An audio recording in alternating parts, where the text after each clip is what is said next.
And once again, thanks to all the speakers of the morning. Now we'll have a session for questions, and this will be for about 20 minutes. I request the organizers to kindly pass on the mic to people who are, who would like to ask a question, and please identify the speaker to whom the question is directed to.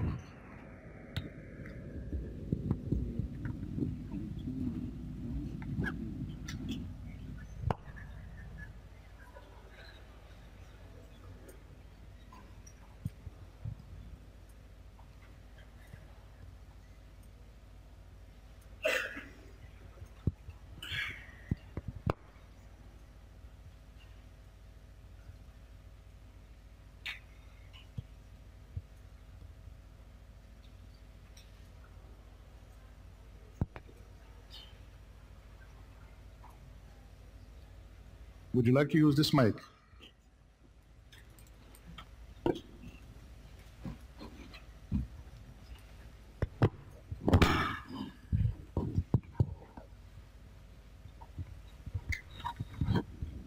Yeah, we got the technology sorted out.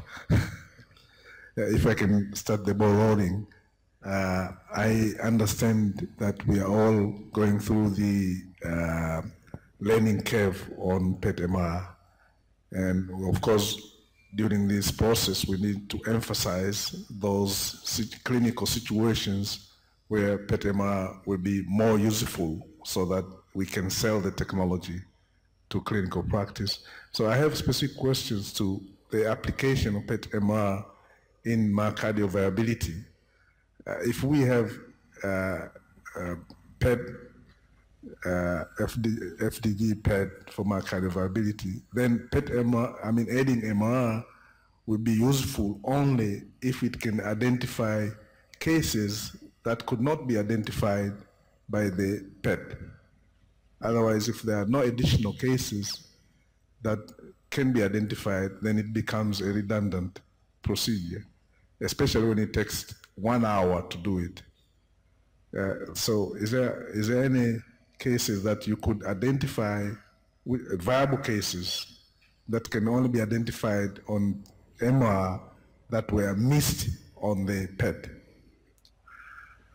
Well, one might think that is so, but when looking at the sensibility of PET, which is 1,000 times higher than MR in principle for sensibility, and I showed one case where there was the mismatch. So I personally would rather make confidentiality to PET than to MR.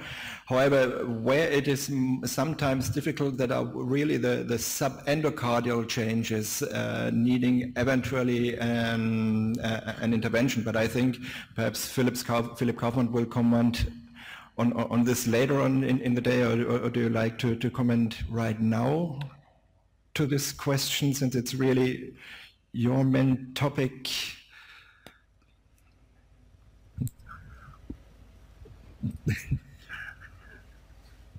Thank you very much. My name is Philip Kaufmann. I think a quick comment to this. I think your question points exactly to the main question. If we do not assess extra cases, then it is a redundant technique. You could, however, argue that you see the same case which you would identify as pathologic, but you would get additional information which would change your treatment strategy. It seems that with regard to hibernating myocardium, this can happen. However, my big question is, do I need a hybrid scanner for that? Because I do have MR technique, I do have PET-CT technique. For the cardiac imaging, where the perfect match is not that crucial like for a small lymph node, the answer is certainly not a clear yes from my side, that I need this technology for this. And I think the question is still open whether we do need that technology for cardiac, or whether we could have a side-by-side analysis, as has been mentioned before, because I believe that if you can identify with the PET-CT cases where potentially an added MR can give you more information, then why not just run through the PET-CT protocols, which are shorter, as you mentioned, and then maybe those, I would say, 5% who would potentially be identified as having a benefit from an additional MR, put them in the MR. But all the others, you waste your time by using 1 hour. So I think the jury is still out. I remember, however, the big discussion about PET-CT when PET was alone and CT was standalone. Most of my colleagues in nuclear medicine said, we don't need that because I just put it side by side and it's perfect. And it is true that you can do that, but for ease of use, PET-CT now is routine, PET is out. Maybe here we will see that too, but that's a clear maybe. I fully agree, and just can add, I think nobody will put up a PET-MR only to do cardiac PET-MR, because then we are exactly in that situation. But if you have a PET-MR for the whole use, for neurology, for oncology, and you can also use it in MR and profit in these cases where they need really the MR, you have the machine on site, you can do it. There it's clear, but the other one, I fully agree. It's even true for all the areas, not just for cardiac MR. I think at the moment we're desperately looking for indications. That's my feeling. With the PET-CT, we were desperately waiting for the technology. Now it's the other way around, and whether we can match both sides, I think that's really questionable. I have a question to Dr. Sayed about the acquisition of PET MRI and how often you need to repeat the study because it's technically not good, basically. As a radiologist, when you're looking at the MR, you get patient variability and compliance. Most of these patients which are very sick and they have come for the PET MRI because the diagnosis was not made on the initial investigation. If I want to put a number to it, most of the cases which I have done in the last year, and we are one of the only centers which have started doing clinical PET imaging, PET MRI imaging, not the research, but the clinical. I think most of the patients we are able to put a report to and give a definitive diagnosis. However, there are artifacts such as breathing artifact, ghosting artifacts which you encounter from MR, but because of the fusion and the functionality, you should be able to give a decision. Right. I mean, my question, if you have to repeat a study, how often do you have to repeat a study? Basically, if you have a very good technologist on board and looking at the images, because the radiologist is not there to supervise, the protocols have been set, so they look at the images before they send the patient, but not to repeat the whole body, only the specialized areas, because whole body we don't have to. I have never repeated. In my 1 year, we have done about 380 patients till now, and we have not repeated any patient as a fused image, but the targeted areas like pelvis or liver, where you get breathing artifact, where the images are not interpretable. If the lesion is very small, then I repeat that takes about 10-15 minutes additional. But not the whole. The question, I think, if I'm right, that you are asking whether we repeat the whole total body. Right. I mean, what I said is you have a patient for a PET MRI, and sometimes things happen during the acquisition, so you might have to repeat part of the study. So how often do you do that? We haven't repeated the whole sequence because that is interpretable, so there is a major artifact with that. Because it's very quick. I think we didn't explain, because we didn't go into that. The acquisition, the haste scan, takes about 2 minutes, 2.5 minutes to run the whole body. Yeah. Since the PET acquisition is going on per bed position, we acquire for 4 minutes, but the MR sequence is already gone within 2 minutes. Or if you're looking at each bed position, few seconds. So I think you don't see any problem with that. So you should be able to interpret. But if you are looking at the region of interest, then you need a small field of view, high quality MR then there you are going to get into problems if there are artifact, bowel movement, breathing, diaphragmatic, banana artifact, which is, evident sometimes when the patient is breathing. Okay, I mean the acquisition is about an hour or more, so that will take, the patient might... No, the thing is, I think you need to understand that once the patient go into the scanner, the PET and MR acquisition takes 25 minutes, is done. Then the patient, whatever the region, like if there is a liver lesion which is in question, then we do a dedicated liver sequences. So that is the problematic area where we are going to anticipate artifacts, breathing artifact, movement artifact, bowel artifact, whatever you can, metal artifact. So then you can repeat it, and the radiographers are there, they look at the images before they send the patient if they are of diagnostic quality, but no issues from the fused images.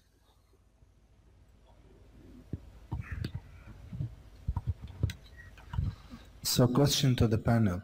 So if your hospital has funds now to buy a PET-CT and a 3 Tesla MRI, and you're in the market at this point, would you buy 2 systems, or you go and buy 1 PET-CT, PET-MR system? If you have got the money, like we had the money, it was in our pool from the group, which was a private group, and they gave us the money, I would go and buy a PET MRI. Because I think my colleague rightly said, when we started or we embarked onto the PET-CT ladder, everybody said, the oncologist said, we don't need PET-CT. We are very good in PET. And initial papers, one of my papers was comparison between the PET and the PET-CT, whether it makes any clinical impact. It does, because the registration, there is temporal delay, and the quality, if you go back now and look at the PET-only images, people I used to when I started off, when I was a trainee, we used to report on PET, and you say, oh, where is this? This is below the diaphragm, most likely in the region of liver. It's a liver lesion. One of the images was shown where there was a focal uptake in the region in the left upper quadrant, and the fused images shows the uptake in the spleen. It is still doubtful because the bowel moves between the acquisition, there is a temporal delay. I would basically be worried whether this is uptake, serosal uptake, if there is squaring peritoneal or mesenteric disease, because the bowels can move. It is not simultaneous, because you acquire the images and then the bowel moves and it can overshadow the spleen. But if you have got a morphological imaging where you see a lesion which corresponds to this area of uptake, then you are home safe. So your answer to your question would be, if you have money, I would go for PET MRI, because this is a one-stop. I do the MDTs from both radiology and nuclear medicine, and I am trying to convince people still. There is old school of thought, and I'm probably one of them, and I'm probably in between because I come into both. It's indium octreotide scan. People still use it. In London, I have to convince them that get out of indium when you have got gallium. And it took me 2 years to convince the clinicians to come on board. And they are very, very impressed of that. So basically, you have got MR, you have got PET, you have got the facility to fuse, you have got immense. I think people are still worried whether there is going to be application and usage of PET MRI. But if you look at the history of PET-CT, exactly it took us 2 decades to develop the service. And everything is dependent on PET-CT. So MR is much, much, much better, except in lung. Probably in years to come, they will develop some sequence. We use Blade, which is better than the other, but still, it is not diagnostic quality. But I think future is very promising for PET MRI, and this is the right time to invest. My question is more about the clinical volume. So if I have a busy clinical service, I'm going to run 25 patients a day on 2 systems. Can I do that? No, you have to understand that this is not going to, this is what the radiologists, because UCL is one of the centers where we have got 2 antigens which are repelling each other, nuclear medicine and radiology. I have got both sides, so I am in nuclear medicine, so I can run the department. Main referrals are the MDT and the clinicians. If you have got a joint system where the nuclear medicine and radiology are one, then you have no problem. If you are 2 different departments, then it is a bigger problem, because I think everywhere it is the same. Nuclear medicine is not like by radiologists, radiology is not like by nuclear medicine. This is, a straight equation. Whether you are here, whether you are back home or somewhere else, it's exactly the same. The indication, you cannot replace the normal MR or PET-CT service. These are only dedicated to patients, a small handful of patients where there is a problem. And back in Europe, we do not experiment on patients. We need to have a definitive diagnosis before we intervene into any management. So I think it is right. You will get, I think, if you look in the MDT, there are worries, less stays the patient or less recall the patient in 3 months' time. We don't know what it is. There are about 2 to 3% of patient in each MDT. So that will be your main referrals. You cannot take over the general routine referrals for CT and MR, which is not possible. Thank you very much, Dr. Khan. And thanks for all the speakers. I think we are completely out of time. Dr. Ghazar had a question, and I think we can take the liberty because ours is the last call. Quick one. Oh, okay. Actually, I was asking if there is any update about the role of PET-MR in the assessment of stem cell therapy, if there is any. Cirrhotics. Cardiac patients particularly. I don't know if there is any progress. I didn't get your, is it the stem cell therapy response? Yes. I think I cannot go on to the stem cell, but what I'm looking at present is the DWI comparing with the SUVs and whether we can predict response. So I think that is the only way forward at present, unless we come up with something more advanced.